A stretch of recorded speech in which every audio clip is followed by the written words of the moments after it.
What is up, ladies and gentlemen? My name is Andrew Cady, and welcome to the Winner's Circle. What is the Winner's Circle? Well, this is a new setup we're going to be doing on a monthly basis here at UMortgage, where we highlight and interview our top loan originators from the previous month. We wanted to do this, and not only just to get more information, but we want to put this out publicly on LinkedIn because we know the market we're in today, there's a lot of loan originators struggling for that 1 to 2 to 3 deals a month. And we've got some amazing top producers on today that rocked out some crazy numbers in the month of March. Speaking of the market has not been our friend recently. If we look back at the month of March, we began the month of March right around a median fixed interest rate of 7.1% as measured by Mortgage Daily News. And we ended the month at about 7.05. So overall, yes, there were ups and there were downs and there were good days and bad days. But overall, March was a relatively flat month.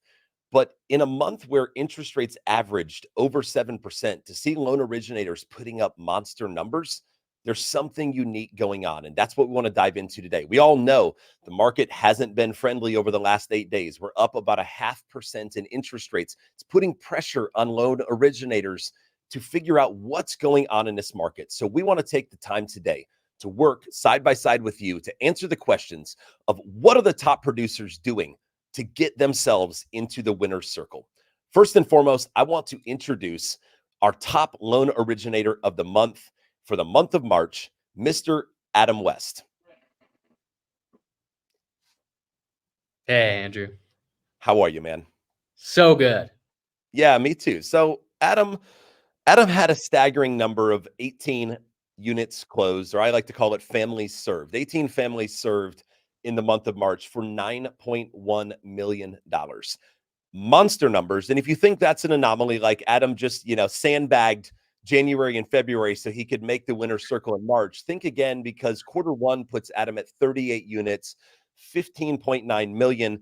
The guy is on track to have an absolute year of domination. And so thank you first and foremost for joining us. I would love to pick your brain on what it takes to get to this position. Yeah, let's do it. Let's do it. So first and foremost, big question. I'm a big believer that results are simply the outcome of activities or, actions or inactions. Your result, whether it be good or bad, it really comes from your positive actions or inactions. And so if you had to nail down activities that you did, the past couple of months that helped you become the top LO of the month for the month of March, what would those activities look like? Yeah, it's one of those things where like I've had a few people reach out and be like, "What are you doing?" And I'm like, I work hard all the time and I don't take my foot off the gas. And in fact, a few of my loans that closed in March, I had been working them since last summer of 2023. So like some of these things just take time and take time. And March was huge. I've not had that big of a month ever. That was a record. So it was just a culmination of not stopping, continuing to be consistent, and some things just kind of fall into place, and sometimes we have bigger months than others. No, yeah, I mean, but also your quarter one numbers don't lie. You're on track for a major year, so don't discount yourself on that. Yeah, record month is always like the favorite month to have, but you're dead right. It's about consistency. It's about discipline. If you had to nail it down, if you had to boil this whole thing down to one key factor that leads to a successful month, not just the month of March, because like you said, there were some of those loans that you started 6-7 months ago that closed in March, but overall, this a really successful month as a loan originator. What is one key factor that you would boil it down to in this market to be a top producer? Yeah, thinking about this month, I think it would just be communication. And isn't that crazy? If you can just communicate with your people, with your realtors, your buyers, whoever, do your job, I think is really what I'm saying. Just communication, follow up, you will receive loans, you'll get contracts in, people will like you, they want to work with you. People like to know what's going on. This is a freaking big deal. And I think a lot of times we forget about just how big of a deal buying a house is and getting a loan is. We do it all the time. Like you can do 5, 10 deals a month, and it just kind of becomes, you become numb to how big of a transaction this is. But this, like, these people are doing this once every 5 years, maybe once every 10 years. Like, it is a freaking huge deal to the realtor, to the buyer, to the seller. And if they don't know what's going on, and if you're not communicating with them well, you're missing the boat. Yeah, and it's funny you say, communication, that you say just doing your job, because I've always been the guy that says, loan officers always say the same thing, "Hey, I answer my phone, I communicate well, I have great rates, and I close on time." But the reality is your rates are your rates, but the closing on time and the communication is actually a decision. You can say it all day long, but communication, I would like to just expound on communication. What is, to me, there's good communication, there's mediocre communication, but then there's extraordinary communication. What do those communication points look like for you? Yeah, so I think good communication is like, you can give an update, be like, "Hey, everything's looking great." Cool, like, that's fine. You made a touch point. Or you can just take it to the next step and be like, "Hey, things are looking great. We have a settlement deadline of April 30th. We have 2 more conditions left before we're clear to close. These are the 2 left. The appraisal's already been in, and that's cleared. Everything looks fantastic. We're gonna close on time or before our settlement." There I it love is. it. Like, that the only difference is you just expound it a little bit more. Like, agents like to hear that things are gonna close, but if you can, like, really show them, an exact, "Here's what we have going on, and here's what's left," it feels good for us too. Like, it's just good to know what we have going on. It does. And Tony Robbins always famously said, the only difference between ordinary and extraordinary is extra. Like, that's the only difference between it. And it's just that little extra touch point. So moving on from that question, I want to go into your mornings, because I'm a big believer that when you set your morning up, you know, to me, I've always been a big believer that if you set your morning up correctly, your day falls in line. Starting waking up behind the eight ball, waking up late, rushing to the office when your phone's already ringing. I would love to know, what does a morning in the life of Adam West look like? Yeah, it's 2023 actually was a big year for me to, like, I slowly moved my alarm clock back, started waking up earlier and going to bed earlier. But yeah, I wake up and I jump into a cold plunge. And for those of you that are hating on me for that, I don't care, because it feels good and I think it wakes me up and gets my mind going. And then I go immediately to the gym. And another thing that's just been an eye opener for me is, for those of you that don't have a morning routine, or, a productive morning routine, I should say, and you think that you don't have the time for it, I promise you, you have the time for it. Like, I would think if you would have told me a couple years ago, like, if I spent an hour or two taking care of my body in the morning, I would have been like, there's no way I'm going to have enough time to produce as much as I've produced and to work as much as I've worked.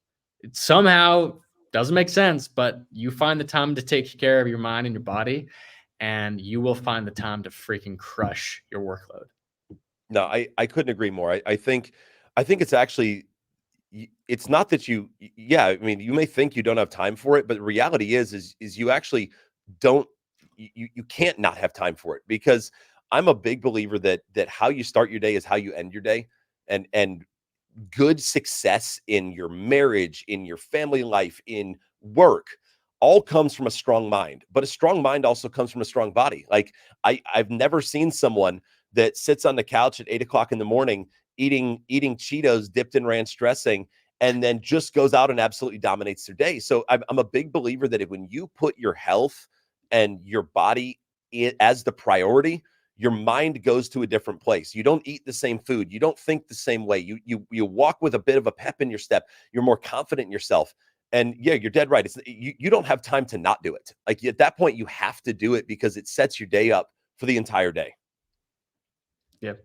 I love it. So let's go ahead. I'm done. It's all you.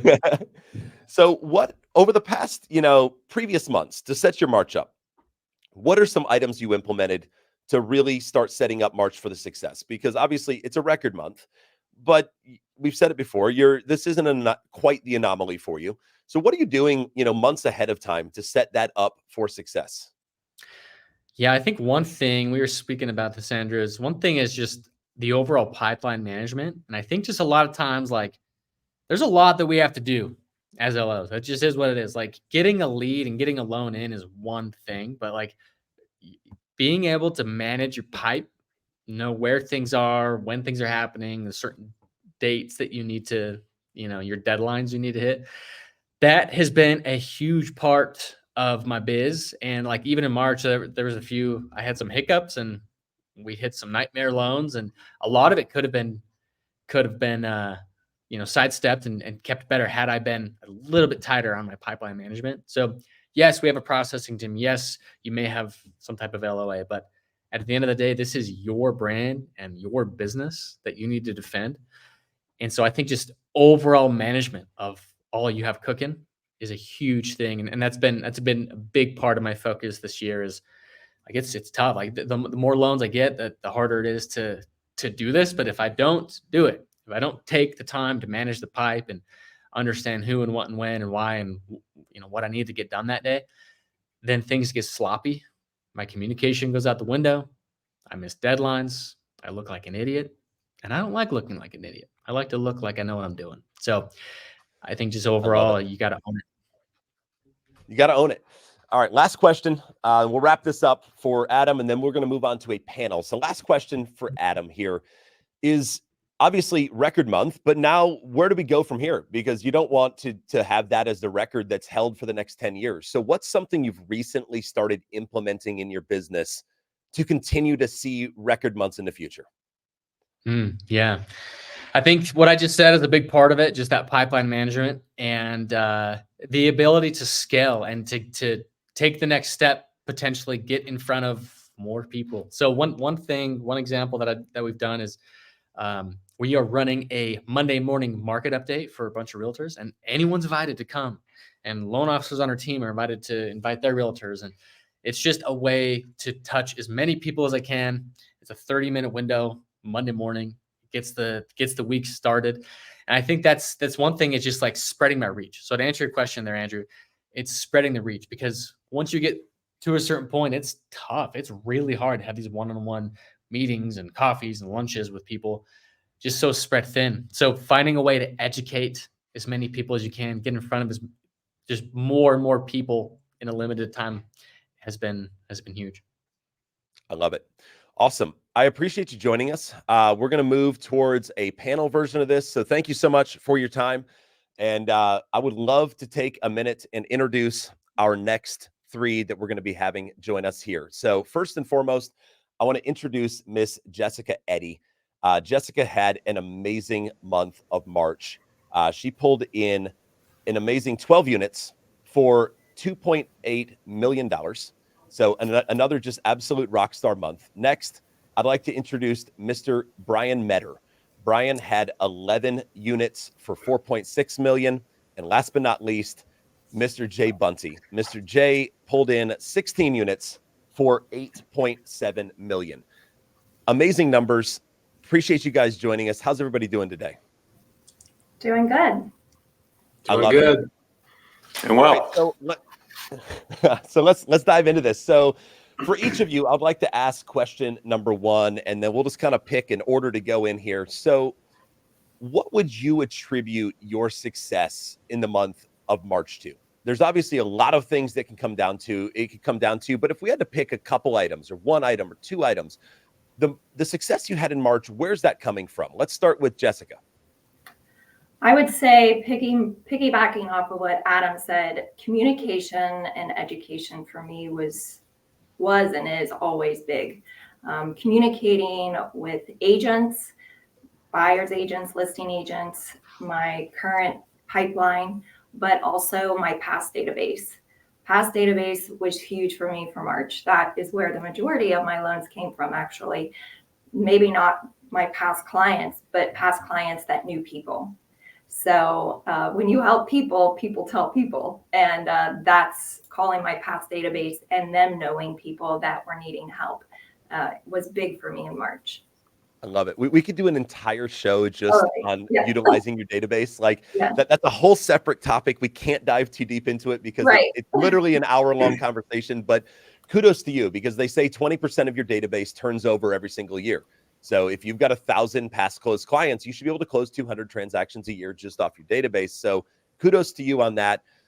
Brian, what would you contribute to just that success in March? I would kind of repeat what Jessica said. I'm really big on educating realtor partners and buyers just on creative ways to kind of create their own rate, because as we all know, it's kind of a fearful time right now with the level of interest rates right now. So really just creating strategies to help people get comfortable and understanding how to structure offers properly. So, and it wouldn't just be February. I'm talking for the past year, I've been implementing this and just utilizing ways with different rate buy down options and structuring of deals just to get people comfortable and get them into a payment that they're comfortable with and still get a home that they desire. I love it. And you're dead right. It's about being creative and showing clients an option they may not have seen. So many people in the mortgage industry they're just order takers. You want a mortgage, I will give you a mortgage. But let's educate and move on. So Jay, what you got? Well, it's not one thing. A lot of it is what Jessica and Brian and Adam talked about. But one thing in particular that I truly have been focusing on is figuring out what is my niche. Or niche. I'm pretty fancy, right? So for me, that is veterans, that is VA loans. I've been very cognizant about focusing on that. All my social media is mainly about VA loans. And so this is not the LOs on here. Y'all know how it works. Like, you don't just pre-approve somebody in April and then, okay, I guess we're going to close in March. Like, it doesn't work that way. That'd be great. But a lot of my March closings, some of them were from August, September, October pre-approvals, and it took them that long to get on a contract for whatever reason.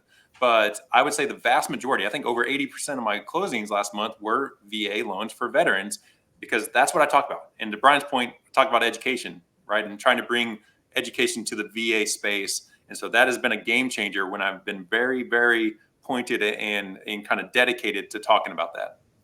I love it. Yeah. And I've always been a big believer in the industry. Back when I was originating gosh, it seems like years ago now, but a big believer in there's riches and niches. You got to find the niche and you got to dive deep into it and really become the expert in one thing. You know, this industry is so vast and it's so wide. If you try to become the expert in everything, you tend to be mediocre at all. And so if you can really dial in what you do and really dial it in strong, I think it's an amazing way to build business. Let's go to one of my probably favorite questions, because, you know, Jay, you alluded to it. You know, it's taking a long time for people to buy houses. There's not a lot of inventory out there. Moody's recently released a study that shows we're still over 2 million homes short for current demand. And you may be watching this saying, well, I don't see the demand. Well, that's because a lot of buyers are pushed to the sidelines. Home affordability is extremely tight. You have high interest rates and high home prices. However, just because a buyer's on the sideline doesn't mean they're out of the game. Purchase season is coming up. We know this. You know, the majority of home purchases throughout the year happen when school ends to before school begins. If you've got a family and you're going to move across the country, let them finish the school year and start the next school year over here. So what are you guys doing to prepare your borrowers for the busy season? The busy season not being the refi busy season, but the busy purchase season, really that May, June, July, August timeframe. Jessica, what are we doing right now to get buyers prepped for that rush? Personally, what I do and what I've always done is I don't just do a pre-qualification. I will do an actual pre-approval. So we have all of their documents ready to go. And I'm advising them on what the market looks like in the area that they're looking at. What is a comfortable monthly payment for them versus what are they actually pre-approved for? So I think the front end work of the preparation and advising and not just being an order taker as a loan officer right now is key. We're going back to, I got into the industry in 2009. And then for a short stint there, a few years back, I felt like all I was an order taker. And the homes were going as quickly as those pre-approvals came in and they were going under contract. Now we're back to the point of advising and actually telling them, this is what you're going to experience, you know, when you're going to put in an offer. You may see appraisal gaps, you may see inspection waivers. And so letting them know ahead of time what they can expect, so they're not deer in the headlights when they go to submit those offers and this is the first time that they've heard of it. And actually walking through them with the whole process. When they go to submit an offer, I have my clients letting me know, hey, we're going to look at these 4 houses today, and I will actually run those payments for them, text the numbers to them, what the taxes look like, what those payments look like. So then that way, when they go look at that house, then they already have the number in mind, what that payment looks like. They can just go and visualize, can we see ourselves here? What does life look like living like here? Because we already know the number, we already have that number in place.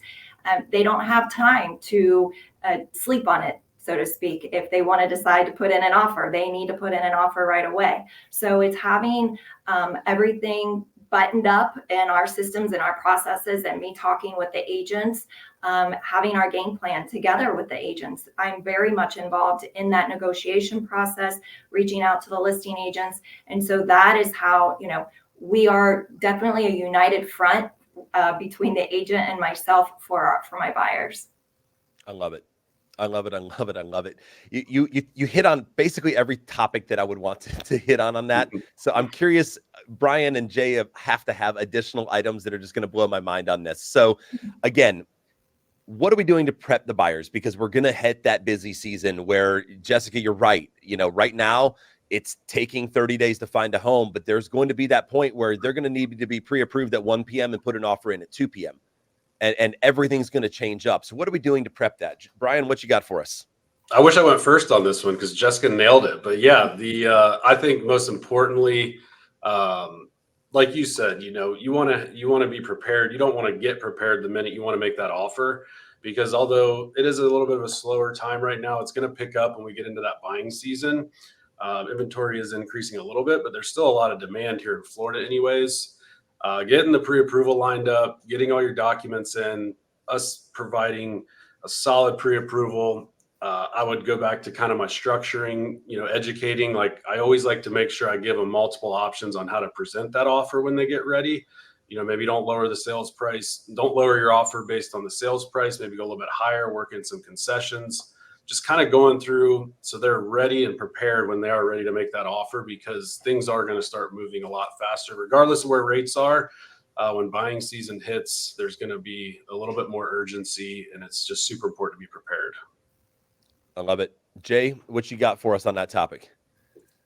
So nobody likes surprises, right? So I try to do a very good job of just setting expectations, because just because y'all know a client might qualify on paper for a mortgage doesn't mean that they necessarily are comfortable with the payment. So I'm trying to eliminate any surprises and make sure, hey, this is what the estimated payment looks like. I live here in Texas, right? Yeehaw. And so with Texas, we have 0 state income tax, right? Great. Guess what else we have in Texas? Hailstorms and floods and hurricanes and tornadoes and ice storms and all this stuff. So you know what that means? That means a lot of more insurance claims, which means a lot higher homeowners insurance premiums. So I want people that have never lived in Texas, right? Maybe they're PCSing from North Carolina or wherever. I want them just to kind of set that expectation of what they're getting into. I'm not trying to dissuade them buying a home. I think that's, a perfect opportunity for them, but I just want them to know what they're getting into. And so, and then of course, market rates, right? You and I, we're in this every single day. We're aware of what rates are doing, but you'd be surprised how many people bought 3, 4, 5 years ago and haven't really paid attention. And so when you tell them where rates are, they're like, oh, they're not 2.25 anymore. And I'm like, no, sadly they're not. So, just kind of setting all that so there's no surprises. I love it. Yeah. The no surprise thing to me is, and I'm also in Florida. We have, 78% of all insurance litigation in the country happens in Florida. So our insurance rates are ridiculous. And I see so many loan estimates come across my desk from other lenders that quote $100 a month on insurance. And I'm like, you're doing such a disservice to your borrower. So yeah, don't let your buyers have surprises. We got about 4 minutes left. So we'll blaze through the last question here quickly. Last question. Consumer confidence is really, really low. We talked about this. High prices, high interest rates, low inventory. Consumer confidence getting out there shopping right now is low. What are we doing to create confidence, especially in that first-time home buyer right now, that this is actually an opportune time to buy? Jessica? For me, first-time buyers, I'm very passionate about, and actually April is National Financial Literacy Month. And so for us, it's always financial literacy month, right? But for the average population, this is a time where we as the professionals can really reach out into our communities and educate. I love working with first-time buyers. One thing that I always tell them is that I want them to feel comfortable and confident in their buying decision and to feel empowered that they are making a great financial choice, not just for now, but for future. And so walking with them through those steps. But I think recently I've started really upping my game on social media and just doing a lot of educational pieces between YouTube, TikTok, Instagram, getting out there where our first-time buyers are. But then even tonight, I'm doing a credit 101 workshop and for first-time buyers, and actually for 18 to 28-year-olds. And so just learning credit and budgeting and saving and investing, and their boots on the ground to tell other people about the services that we can provide, but also to tell their friends, hey, if you have questions, they know where to go, that I'm here to help them. They might not be ready to buy just yet, but they will be eventually, and they're going to feel equipped and empowered to do so when they're ready. I love it. I love it. Brian, what you got for us on the topic of creating confidence in the first-time home buyer? I'm a firm believer that now is the time to buy. And I'm the furthest thing from a salesperson that you would find as a loan originator. But I firmly believe that buying now is going to put you miles ahead of everybody else that's kind of sitting on the fence, waiting for rates to come down. Just because of the frenzy it's going to create, lower rates, that's great. Prices are going to go up, multiple offers, appraisal gaps. We saw it during COVID. I think it's going to be similar to that, maybe not to the extent. But when the rates do finally decide to come down, I think that it's just going to be out of reach for a lot of people with price points. And I think if you create an offer now that can get you comfortable with the payment and you can refinance that down the road, that's all your worries there. When everybody else is maybe settling for that home they don't really like because they've made 20 offers and can't get it can't find an accepted offer. But I just think it's a really good time to buy. I personally bought my first investment property 4 months ago. So I truly do believe in that. But I just think that you buy now, you're going to build a lot of equity and you're going to be in a really good position. Handle the payment, handle the rate down the road and get that lowered. I love it. Putting your money where your mouth is. Not just saying it's a good time to buy, but actually buying. Jay, take it home for us on this question. Creating confidence. Yeah, I know we're short on time, so I'll make it quick. I just show them the data, right? Because you can't argue with the data. When's the best time to buy a home? 5 years ago, right? And 5 years from now, we're like, dang, I wish I would have bought in 2024. And so you look back at the last 25 years, 50 years, whatever, like home prices have gone up. Valuations have gone up. Yeah, there's dips here and there, but the general trend line is up. So if you love the house, if you're comfortable with the payment, if you can afford it, then purchase now and don't worry about it. I love it. Well, I appreciate you guys joining us. Dropped a bunch of knowledge bombs. For me, if I had to summarize what the three of you and Adam really said is it's time to go way above and beyond just being a loan originator. It's about being an advisor and being a trusted source for your clients. I've always been a big believer that the longer you can spend on an initial client intake call, the more of a relationship you're going to form. And it sounds like that's the work you guys are doing, is really diving into creating the relationships and the trust and the confidence by being an advisor, not just being an order taker. So if I could give any advice to any loan originators out there today that are struggling, you're having a tough time hitting those 1s and 2s per month, take the advice that was given here and really dive into the client care side of the business. Dive into the relationship creation by building confidence and trust. And really, that's going to start with what Adam said, having a healthy mind and a healthy body and really getting yourself mentally and physically into a position where you feel confident to help others. So I appreciate you guys joining us today. Join us again a month from now. We're going to do this and recap. We'll probably see some of the same faces here because we got absolute killers on the show. Probably see the same faces again next month, but maybe it'll be next month's. And hey, if you're a UMortgage loan originator, let's get out there and let's implement, and let's get you on the show next month. I would love to see some fresh faces in here for the month of April. So thank you again for joining us, and we look forward to talking next month. Take care.